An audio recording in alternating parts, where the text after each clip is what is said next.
من نفس واحدة وخلق منها زوجها وبث منهما رجالا كثيرا ونساء واتقوا الله الذي تساءلون به والأرحام إن الله كان عليكم رقيبا يا أيها الذين آمنوا اتقوا الله وقولوا قولا سديدا يصلح لكم أعمالكم ويغفر لكم ذنوبكم ومن يطع الله ورسوله فقد فاز فوزا عظيما أما بعد فإن أصدق الحديث كتاب الله وخير الهدي هدي محمد صلى الله عليه وسلم وشر الأمور محدثاتها وكل محدثة بدعة وكل بدعة ضلالة وكل ضلالة في النار مسلمانانی خۆشەویست پێغەمبەری ئازیزمان عليه الصلاة والسلام لە خۆشیەکانیدا لەو کاتانەدا کە ویستوویەتی زیاتر بەندایەتی بۆ خوای خۆی بکات یەکێک لە عیبادەتەکانی هەڵبژاردووە ئەویش ڕۆژوگرتنە بۆیە کاتێک زیاتر ویستوویەتی بەندایەتی بکات شکری خوا بکات لەسەر ناز و نیعمەتەکانی پەنای بۆ سەرەڕای نوێژ و ئارامگرتن و بۆ ڕۆژوگرتنیش بردووە بۆیە لە حەدیثێکی صحیحە پێغەمبەر صلی الله عليه وسلم دەفەرمێ ما تقرب إلي کە حەدیثەکە قودسیە ما تقرب إلي عبدي بشيء أحب إلي مما افترضته عليه بەندەکانی من خوای تەعالا دەفەرمێت بە هیچ شتێک بە ئەندازەی فەرزەکان لە من نزیک نابنەوە پێم خۆشە بە تاعەت و عیبادەتە فەرزکراوەکان لەسرم لە من نزیک ببنەوە خەڵکی وا هەیە دەڵێت من نوێژ ناکەم بەڵام من دڵم پاکە خوا پێی خۆشە ئەمە بەڵێ خواشتە فەرزەکانی پێخۆشە بەمانە لە خوا نزیک بیتەوە ئەوانەی کە لەسرت فەرز کراوە بۆیە سیفەتی جوانت هەیە ئەی موسڵمان ڕاستگۆی دڵپاچی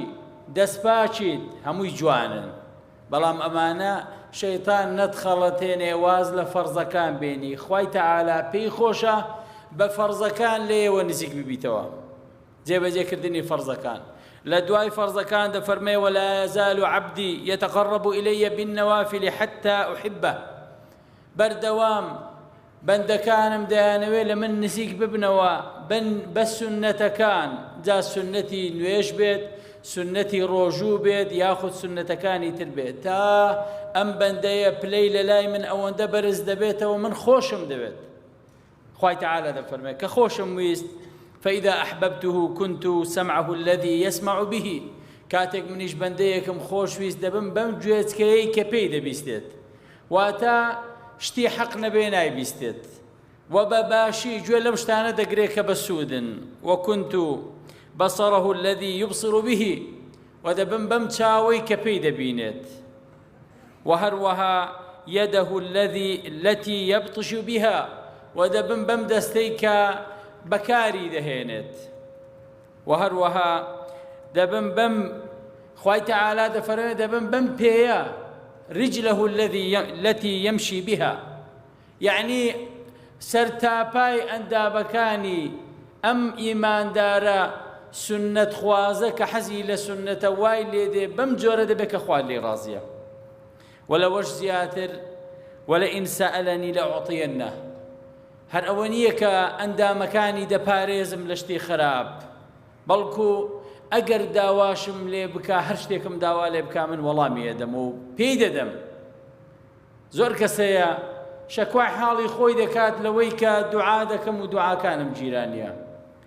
دەی مڕاجعەیەکی خۆت بکەوە بزانە لەگەڵ سونەتەکانی پێغەمبەر صلی الله علیه وسلم چۆنی ئایا حەزت لە سونەتە ئایا هەوڵ دەدەیت سونەتەکان پێغەمبەر صلی الله علیه وسلم چی کردو تۆش لە ژیانی خۆتا جێبەجێکەی یاخود گرنگی پێ نادەیت و هەندێک جار ڕخنەش لە سونەتەکانی پێغەمبەر دەگری صلی الله علیه وسلم دەی سەیرکەن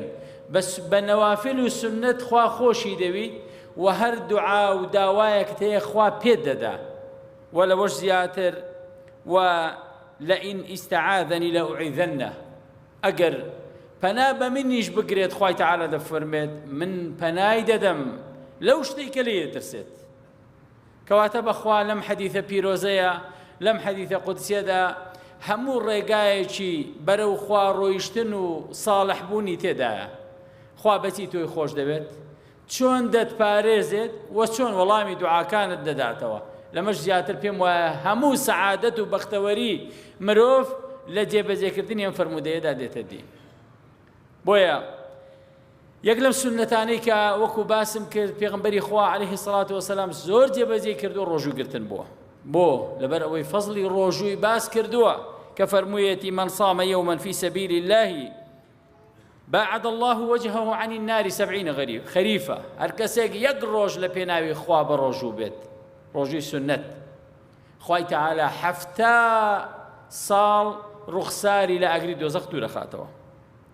ولا حديث تريشا لنا الرجوع كان دفرمي أفضل الصيام بعد رمضان شهر الله المحرم. بيروسترين روجو دواي روجو فرزكاني مانجي رمضان روجو قلتنا لمانجي خواي تعالى كمانجي محرم أما نجيك أمره تيدانيما.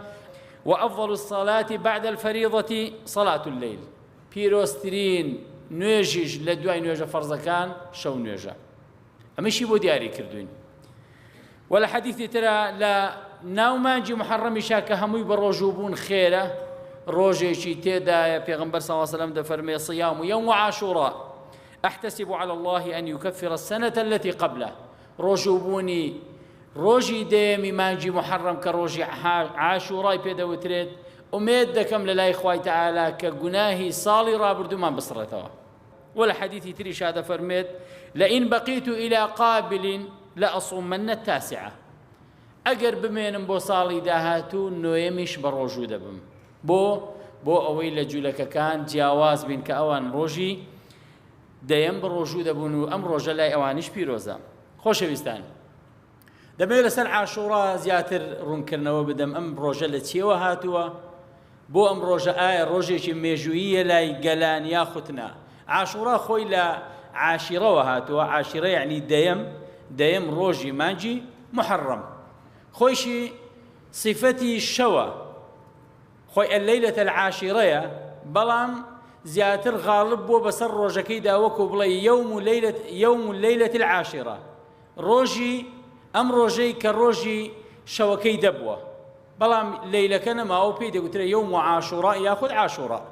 وبوجنا وتري عاشرة زاناني لغة فرمون بو تعظيم مبالغة عاشوراء زور ببيروز جيرا وبوي روجك هرنا وتري عاشيرة ديم دوتري عاشوراء بله أم روجا لا يهود زور بيروز وقوريا چونك لاي أوان وايا ديار حقيقتي نيامة لاي أوان دلن لم روجا خواي تعالى مخلوقاتي دروس كردوا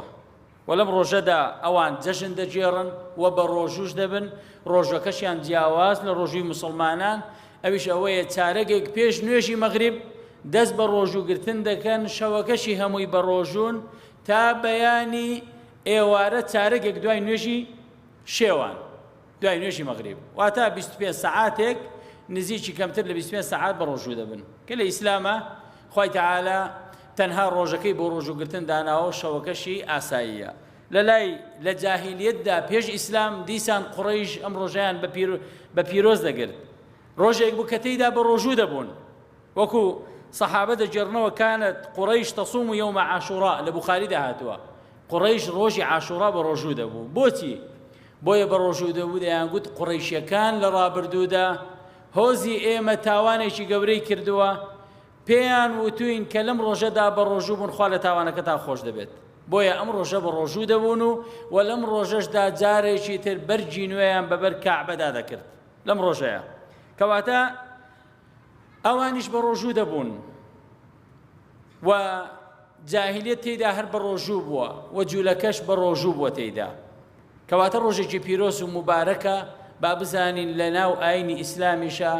بۆ پیرۆز کراوە ئەقول قولي هذا وأستغفر الله لي ولكم فاستغفروه. خۆشەویستان دیارە هەر ڕۆژێکی گەورە لە جیهانە هەبوو بێت لە ساڵەکانە هەموو گەل و قەومێک ویستویەتی ئەم ڕۆژە بخاتە ناو کەلتوری خۆیەوە بۆ ئەوەی چونکە گەورەی گەلان بە گەورەی مێژوەکەیانەوەیە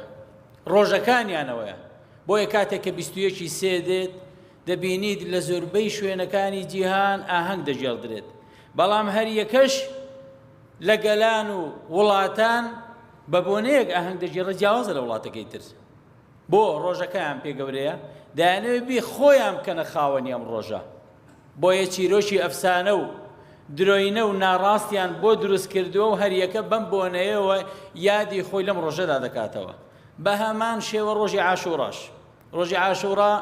وەکو باسم کرد لە وتاری یەکەمە جوولەکە یادی دەکاتەوە. قوڕەیشیەکان و عەرەبە جاهیلەکان یادیان دەکردەوە و ئێستا لە ناو ئاینی ئیسلامیشە هەندێک گروپ یادی دەکاتەوە، بەڵام مێژوەکەی گۆڕاوە، هەریەکەی بە شێوەیەک یادی ئەمە دەکاتەوە کە حەقیقەتەکەی ئەوەیە پێغەمبەر صلی الله علیه وسلم وەکو لە حەدیثەکانە باسم کرد، باسی کردووە کە ئەم ڕۆژە ئەوەندە مبارەکە لە لای خوای تەعالا، خوا لەم ڕۆژەدا لە گوناهی ساڵێک خۆش دەبێت. کەواتە هیچ شتێکی تری بەدواوە نییە غەیری یەک قسەی ڕاستەقینە نەبێت کە ئەویش ئەوەیە کاتێک پێغەمبەر صلی الله علیه وسلم بەرەو مەدینە دێت پرسیار دەکات، دەبینێ مەدینەیەکانیش کە جوولەکەی تێدایە، جوولەکە بە ڕۆژوە یەهود. پێغەمبەر صلی الله علیه وسلم کە پرسیار دەکات بۆ بە ڕۆژون ئەوانیش، دەڵێ لەم ڕۆژەدا، ئەم ڕۆژە بۆیە ئێمە تێیدا بە ڕۆژوین چونکە لەم ڕۆژەدا خوای تەعالا موسای ڕزگار کردووە لە فیرعەون و فیرعەونیشی غەرق کردووە لەگەڵ جوندیەکانی. بۆیە صامه موسى شكرا لله، موسى عليه السلام بە ڕۆژوو بوو بۆ شکرانە بژێری خوا. ئەها بەندەکانی خوا ئەوان بەندەی ڕاستەقینە،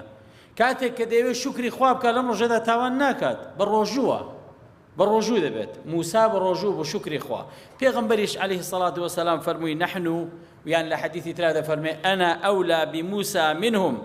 فصامه وأمر بصيامه، فەرمووی من نزیکترم لە جوولەکەکان لە موسا، بۆیە خۆشی بە ڕۆژوو هەر بە ڕۆژوو بوو و فەرمانیشی کرد کە ئیماندارانیش بە ڕۆژوو بن. ئێستا نوێژی، ئێستا ڕۆژووی مانگی ڕەمەزان فەرز نەبووە، ڕۆژووی مانگی ڕەمەزان فەرز نەبووە. بۆیە لەو کاتەدا پێغەمبەر صلی الله علیه وسلم خۆی هەر بە ڕۆژوو بوو، لە مەکەش بە ڕۆژوو دەبوو، بەکو لە حەدیثی صحیحە هاتووە. بۆیە دەمەوێت وەڵامی ئەم گومانە بدەمەوە لەوانەیە لای هەندێک کەس دروست بێ، بڵێ باشە پێغەمبەری خوا عەلەیهی سڵاو وسەلام دینەکەی لە جوولەکە وەرگرتووە، جوولەکە پێیان گوتم ڕۆژە مبارەکە بۆیە بە ڕۆژوو بوو، ئەویش کەواتە شتەکانیان تەواوە، بەس ئێوەی ئیسلام نکۆڵی لە شتە باشەکانیان دەکەن. نەخێر، ئیسلام نکۆڵی لە شتە باشەکانیان ناکات. کە شتێک ڕاست بێت پێغەمبەر صلی الله علیه وسلم ئیقراری کردووە، فەرموویەتی ئەوە تا فەرموویەتی من لە پێشترم لە ئێوە لە موسای برام، ئەویش بە ڕۆژوو بوو. کەواتە حەقیقەتی ڕۆژەکە کە شتێکی مێژووی تێیدا ڕووداوە ئەوە نییە کە لەم ڕۆژەدا خوای تەعالا مەخلوقاتی دروست کرد بێ. لەم ڕۆژەدا خوای تەعالا موسا و ئیماندارانی لە دەستی ئەم تاغوت و ستەمکارە کە فیرعەون ڕزگار کرد، ئەوانیشی غەرق کرد، بە ڕۆژوو بووە لەم ڕۆژەدا. بەڵام ئایا پێشتر بە ڕۆژوو نەبووە پێغەمبەر صلی الله علیه وسلم؟ با بە ڕۆژوو بووە، بۆی وا نەزانن لەو وەریگرتووە و ئەو کاتە ڕۆژووی مانگی ڕەمەزانیش فەرز نەبوو بوو، بۆیە دەفەرمێ فەصامه النبي صلی الله علیه وسلم وأمر بصيامه، ئەمەرە بۆ ئەمرە، فەرمانی کرد کە لەم ڕۆژەدا لێرە بەدوا دەبێ ئەوانیش وەکو فەرز بە ڕۆژوو بن، مسلمانان بە ڕۆژوو دەبوون وەکو فەرز لەم ڕۆژەدا. بەڵام کاتێک کە مانگی ڕەمەزان فەرز بوو، ئەو کاتە پێغەمبەر صلی الله علیه وسلم فەرمووی ئێستا لێرە بەدواوە مانگی ڕەمەزان فەرز بووە، ئەم ڕۆژی عاشوڕایە ئێوە هەر یەکێکتان دەتانەوێت بە ڕۆژوو بن، بە ڕۆژوو بن، ناتانەوێت بە ڕۆژوو مەبن، واتە لە واجبیەتی بەرەو سونەتی هات، سونەتە بە ڕۆژوو بیت لە ڕۆژی دەیەمدا، واتە کاتێک فەرمانی کردووە پێشەوەی مانگی ڕەمەزان فەرز ببێت.